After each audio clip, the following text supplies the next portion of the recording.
Leeremos el cuento El penal más largo del mundo. Osvaldo Soriano, Argentina.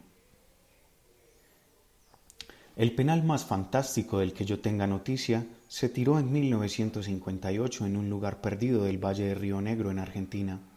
Un domingo por la tarde, en un estadio vacío, Estrella Polar era un club de billares y mesas de baraja, un boliche de borrachos en una calle de tierra que terminaba en la orilla del río. Tenía un equipo de fútbol que participaba en el campeonato del Valle porque los domingos no había otra cosa que hacer y el viento arrastraba la arena desde las bardas y el polen de las chacras. Los jugadores eran siempre los mismos, o los hermanos de los mismos. Cuando yo tenía 15 años, ellos tenían 30 y me parecían viejísimos. Díaz, el arquero, tenía casi 40. El pelo blanco le caía sobre la frente de indio araucano. En el campeonato participaban 16 clubes y Estrella Polar siempre terminaba más abajo del 10º puesto. Creo que en 1957 se habían colocado en el 13º lugar y volvían a sus casas cantando, con la camiseta roja bien doblada en el bolso porque era la única que tenían. En 1958 empezaron ganándole a Escudo Chileno, otro club de miseria. A nadie le llamó la atención eso. En cambio, un mes después, cuando habían ganado 4 partidos seguidos y eran los punteros del torneo, en los 12 pueblos del valle empezó a hablarse de ellos. Las victorias habían sido por un gol, pero alcanzaba para que Deportivo Belgrano, el eterno campeón, el de Padini, Gauna y Cardiles, quedara relegado al 2º puesto, un punto más abajo. Se hablaba de Estrella Polar en la escuela, en el ómnibus, en la plaza, pero no imaginaba todavía que al terminar de otoño tuvieran 22 puntos contra 21 de los nuestros. Las canchas se llenaban para verlos perder de una buena vez. Eran lentos como burros y pesados como roperos, pero marcaban hombre a hombre y gritaban como marranos cuando no tenían la pelota. El entrenador, un tipo de traje negro, bigotitos recortados, lunar enfrente y pucho apagado entre los labios, corría junto a la línea del toque y los azuzaba con una vara de mimbre cuando pasaban a su lado. El público se divertía con esto y nosotros, por ser menores, jugábamos solo los sábados. No nos explicábamos cómo ganábamos, si éramos tan malos. Daban y recibían golpes con tanta lealtad y entusiasmo que terminaban apoyándose unos sobre otros al salir de la cancha mientras la gente les aplaudía el 1-0 y les alcanzaba botellas de vino refrescadas de tierra húmeda.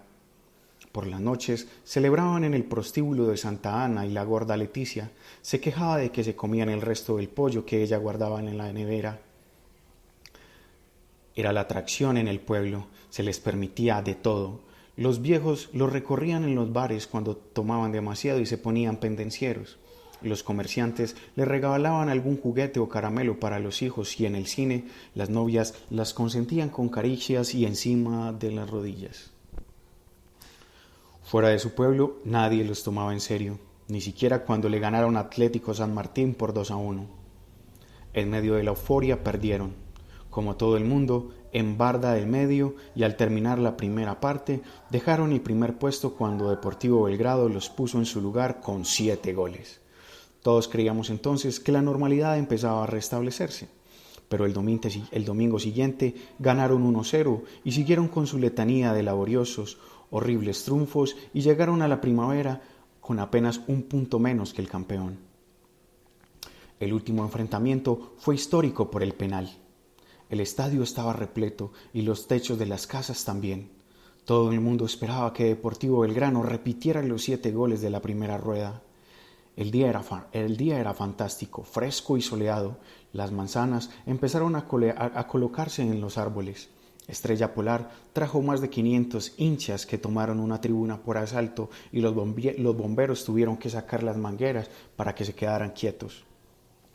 El referí que pitó el penal era Hermanio Silva, un epiléptico que vendía las rifas del club local, y todo el mundo entendió que se estaba jugando el empleo cuando a los 40 minutos del segundo tiempo estaban 1-1 y todavía no había cobrado la pena por más de lo que el Deportivo Belgrano se tiraran de cabeza en el área de Estrella Polar y dieran volteretas y barbarismos para impresionarlo.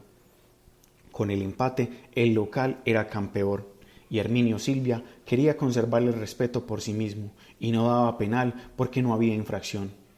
Pero a los 42 minutos todos nos quedamos con la boca abierta cuando el puntero izquierdo de Estrella Polar clavó un tiro libre desde muy lejos y se pusieron arriba 2-1. Entonces sí, Herminio Silvia pensó en su empleo y alargó el partido hasta que Padini entró en el área y de repente lo derribaron.